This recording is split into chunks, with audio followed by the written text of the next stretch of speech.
Muy bien, buenos días. Yo soy la alumna Berusca Modero Molina. En esta oportunidad voy a exponer acerca de la Ley Marco del Empleado Público, Ley número 281/75. Para dar inicio a esta ley, vamos a partir diciendo que esta ley o este dispositivo legal tiene como finalidad que todos estos conjuntos de instituciones públicas progresen, ¿no? Pues las instituciones públicas se caracterizan precisamente por su eficacia, pues es en un sentido del que todos los procedimientos administrativos cada vez que deben de ser más ágiles, ¿no? Todos estos procedimientos, porque así se va a promocionar pues el desarrollo local, ¿no? El desarrollo nacional, teniendo en cuenta que el desarrollo de un país se determina a partir del desarrollo institucional también, ¿no? Seguidamente tenemos los objetivos de esta ley, pues consolidar el pleno desarrollo de los organismos públicos y del personal que en ellos trabajan. Es decir, a través de esta ley se va a dar un sistema normativo para poder confiscar la consolidación, ¿no?, institucional. Esto en vista de que es importante para el progreso del Estado, ¿no? Determinar los principios que rigen el empleo público. Aquí se refiere a los principios que vamos a desarrollar más adelante. Crear las condiciones para que las entidades públicas sean organizaciones eficientes, eficaces, participativas, transparentes, honestas y competitivas en el cumplimiento de sus responsabilidades del gobierno y en los servidores que prestan a la sociedad. Esto significa que a partir de esta ley se va a buscar la creación de mecanismos. Esto para viabilizar valores institucionales que aseguren la consolidación institucional, ¿no? Normar las relaciones de trabajo en el empleo público y la gestión del desempeño laboral para brindar servicios de calidad a los usuarios, sobre la base de las políticas de gestión por resultados. Aquí se refiere a las herramientas normativas que regulan las relaciones del trabajo, ¿no? Prosiguiendo, pasamos al ámbito de aplicación de la ley del empleado público. Esta ley es de aplicación a todas las relaciones laborales que se mantengan en el Estado. Es decir, este va a regular la relación laboral del empleado público y las instituciones públicas. Labor que se va a caracterizar porque esta es remunerada, porque es personal y porque es subordinada, ¿no?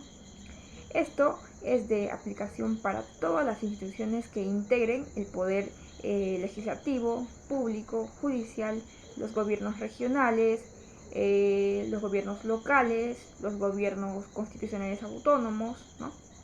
En el caso del funcionario y empleado de confianza, esta normativa se aplica cuando corresponda, ¿no? A esto no está correspondido, no está sumado, ¿no? Es decir, a excepción de los miembros de las Fuerzas Armadas, ¿no? de la Policía Nacional del Perú, ¿no? Ya que estos tienen su propio régimen especial, ¿no? Muy bien, vamos a pasar a analizar los principios del servidor público. Esta ley establece principios que van a ser las bases fundamentales, se podría decir, para entender mejor la estructura, ¿no? Muy bien, damos inicio al primer principio, principio de legalidad. Este principio quiere decir que todos los trabajadores de la administración pública desarrollan sus labores respetando la Constitución, ¿no? Respetando las leyes y normas reglamentarias de naturaleza interna, ¿no? Que estos forman parte de la entidad, no solamente de respetar la Constitución o la ley, ¿no?, sino que también la propia entidad. Principio de modernidad. Referente a este principio, se busca que las entidades públicas, se busca que sus personales administrativos construyan instituciones cada vez más modernas, ¿no? Más acordes a los puntos actuales, ¿no? Por ejemplo, en la actualidad estamos viviendo una época tecnológica, ¿no? Donde todos los sistemas se han virtualizado, ¿no? Los procedimientos administrativos cada vez se van modernizando, ¿no? Por lo que ya no es necesario que uno vaya directamente en forma personal a la institución, ¿no? Y presente en forma física el documento, porque hoy en día tenemos otra alternativa, ¿no? Pues la tecnología es integrante y además está vigente, y las instituciones tienen que adaptarse a ello, ¿no? Tal como lo hicieron muchas entidades e instituciones por la llegada de la pandemia COVID-19 a nuestro país, ¿no? Por lo que por esta pandemia muchos tuvieron que innovar y adaptarse a las modalidades que probablemente desconocían, ¿no? Principio de imparcialidad. Este es un principio de prestación de servicios públicos, sin discriminación y sin realizar diferencias. Es decir, el desempeño de los servidores públicos, los trabajadores del Estado, deben de actuar en consonancia al respeto con el principio de igualdad ante la ley, ¿no? Entonces, este principio no existe, no hay cabida para la discriminación social por cualquier vía, ¿no? Principio de transparencia. Aquí la labor de los trabajadores de la administración pública deben de ser transparentes, ¿no? Este actuar debe de ser acorde a la ley, para así asegurar que este principio de transparencia es importante en las instituciones públicas, ¿no? Que cuando estos suban su texto único al portal institucional, las instituciones públicas, al recibir este texto único de procedimiento administrativo, dan pues la posibilidad de los administrados sepan sobre esto, ¿no? Que estos puedan enterarse. Entonces, existe la garantía de que los servidores de los trabajadores se desarrollen bajo las condiciones de transparencia, ¿no? De honestidad, ¿no? Y la responsabilidad de realizar pues esta rendición de cuentas, ¿no? Es por ello que los titulares de las entidades públicas realizan llamamientos, ¿no? Realizan conferencias de prensa para así transparentar su ejercicio del personal. Prosiguiendo, tenemos las fuentes de la ley del marco del empleador público. Como primero tenemos la Constitución. La Constitución es la norma fundamental, la norma suprema de la República, a la que se deben de someter los poderes, los órganos e instituciones del Estado, ¿no? Pues el objeto central de la Constitución es proteger las libertades y derechos esenciales de las personas. Tratado o convenios.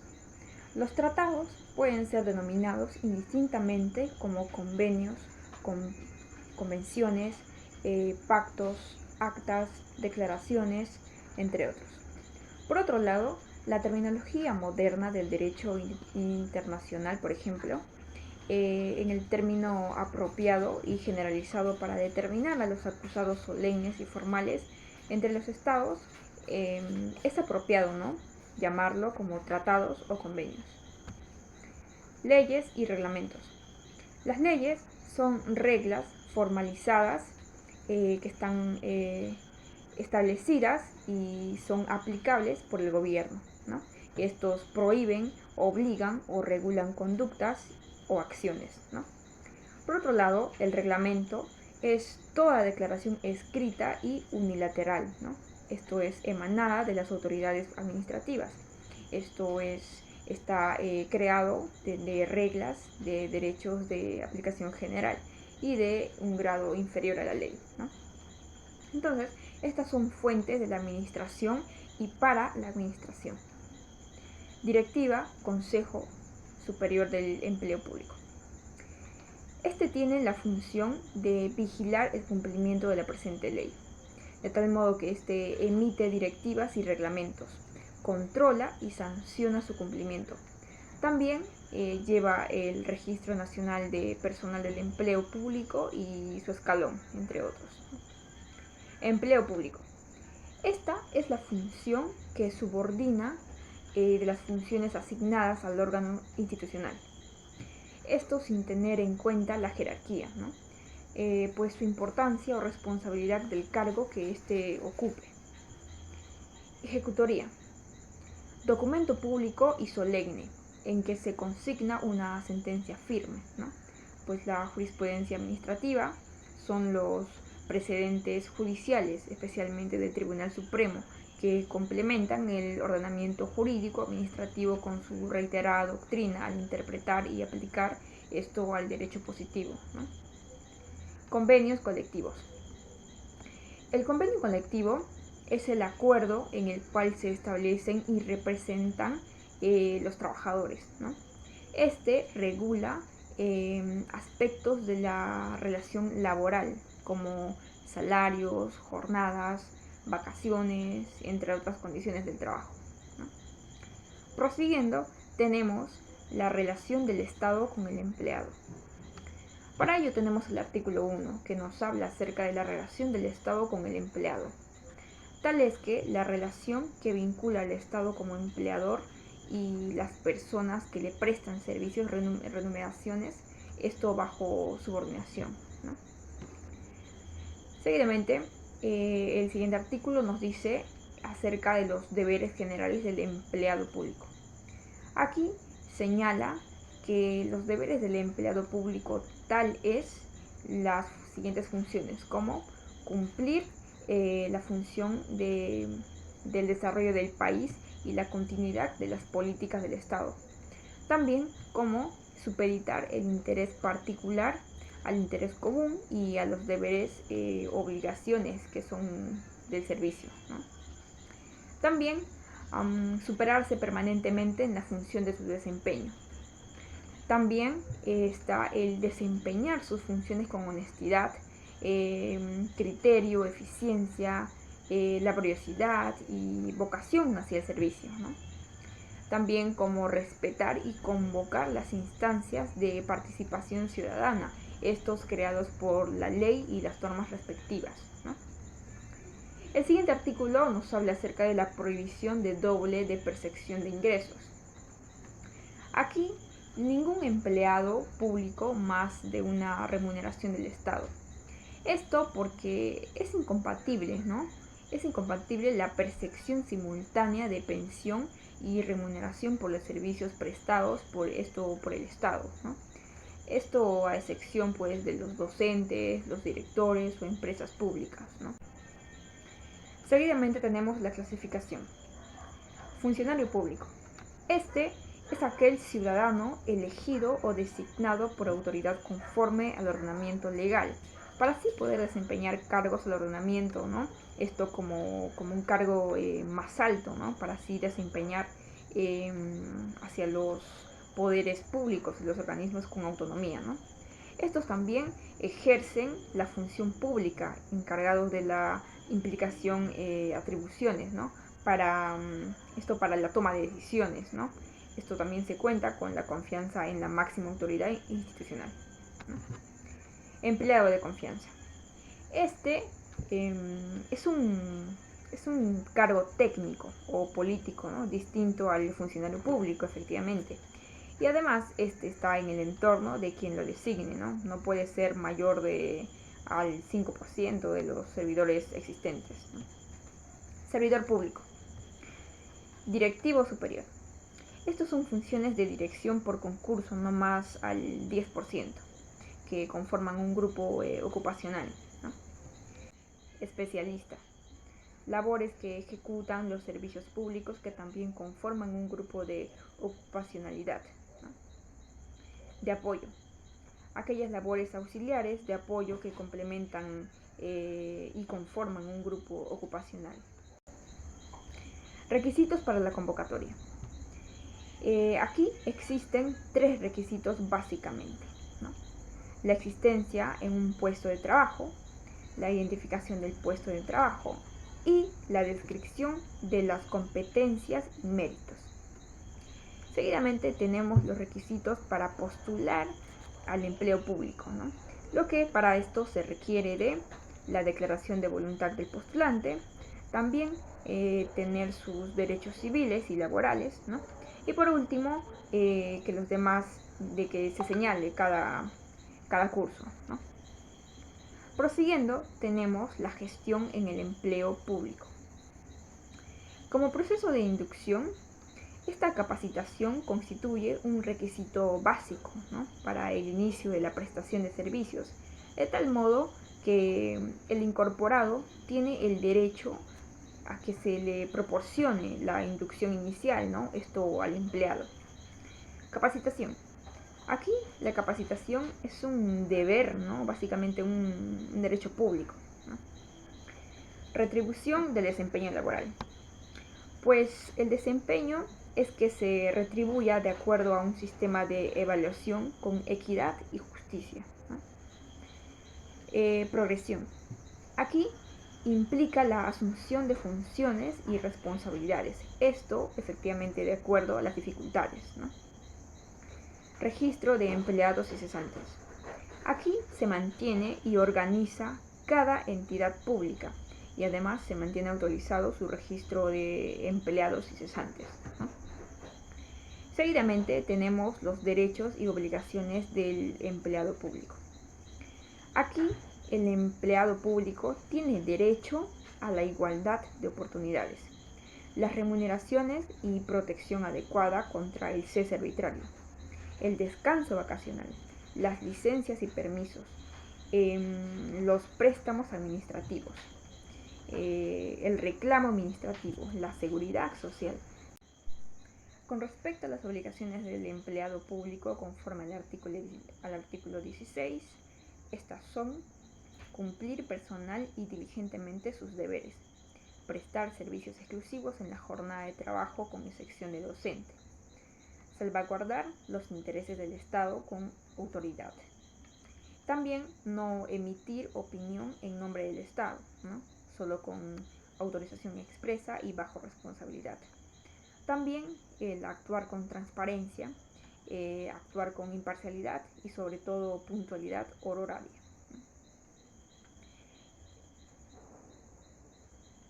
Prosiguiendo, tenemos el bienestar social e incentivos. Para ello tenemos el programa de bienestar social.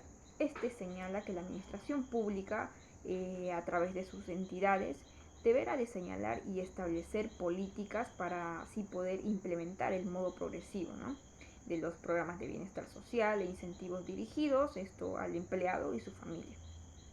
Y acerca del reconocimiento especial, esto es excepcional de un empleado que origina el otorgamiento especial, ¿no?, de reconocimiento, que además deberá de enmarcarse en estas condiciones, ¿no?, como por ejemplo el lograr resultados eficientes en el servicio que presta a la población, ¿no?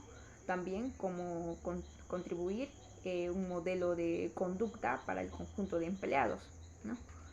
También el promover valores sociales y mejorar la imagen de la identidad frente a la colectividad, ¿no?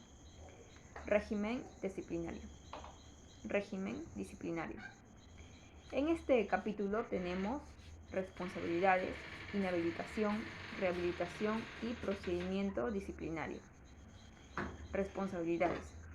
Aquí los empleados públicos son responsables civil, penal o administrativamente por el incumplimiento de las normas legales y administrativas, esto en el ejercicio del servicio público, ¿no? Inhabilitación y rehabilitación. Aquí la inhabilitación y rehabilitación del empleado público se va a determinar en las normas del desarrollo de la presente ley, ¿no? Procedimiento disciplinario. Aquí el empleado público, supongamos que incurra, ¿no?, una falta administrativa grave, será sometido a procedimiento administrativo disciplinario. Prosiguiendo, tenemos el término de la carrera. El término del empleado público concluye cuando haya, por ejemplo, fallecimiento, renuncia,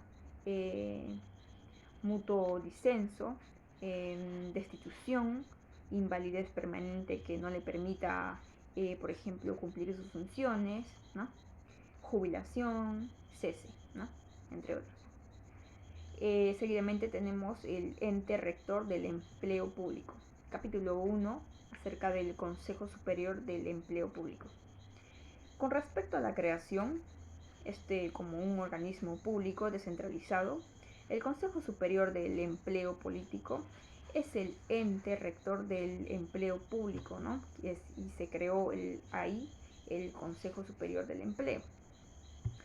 Con respecto a sus funciones, el Consejo Superior del Empleo Público estableció las siguientes, tales como vigilar el cumplimiento de la presente ley, las normas de desarrollo, los reglamentos y las directivas y procedimientos que se establezcan. También como emitir directivas que regulen el sistema del personal del empleo, ¿no? del empleado público, ¿no? También proponer las normas y reglamentos necesarios para así mejorar el sistema de personal del empleado público, ¿no? También como supervisar y orientar, ¿no? el cumplimiento de las reglas de clasificación del personal del empleo, ¿no? También como sancionar los incumplimientos de las normas relativas, ¿no? Esto al empleo público en el ámbito de su competencia. Dirección y administración.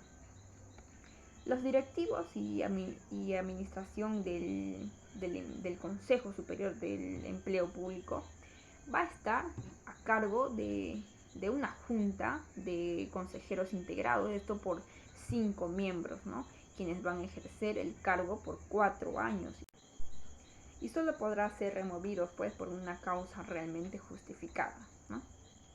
Los miembros de la junta de consejeros son nombrados de acuerdo a son 3 representantes del Poder Ejecutivo, tal como un representante del Consejo Nacional de Descentralización, ¿no?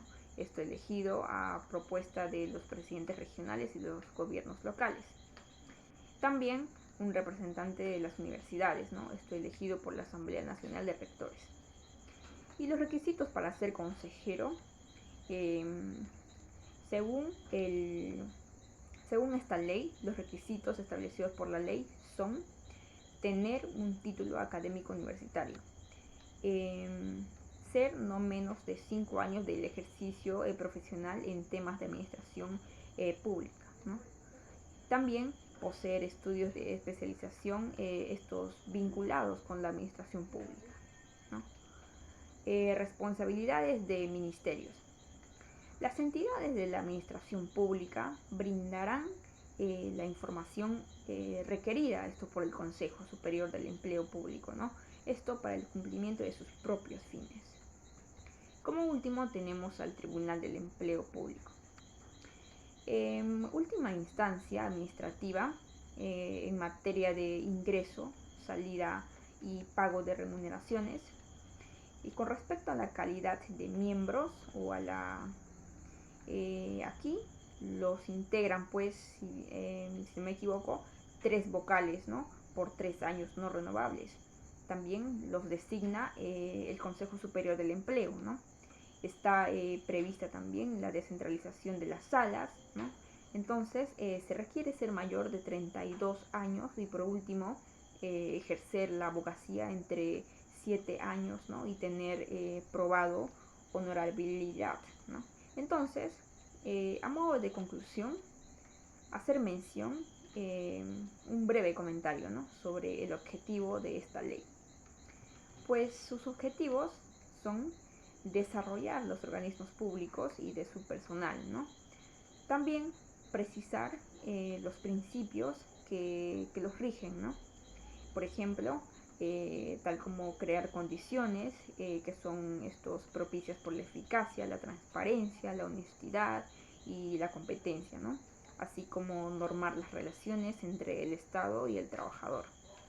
Y como finalidad,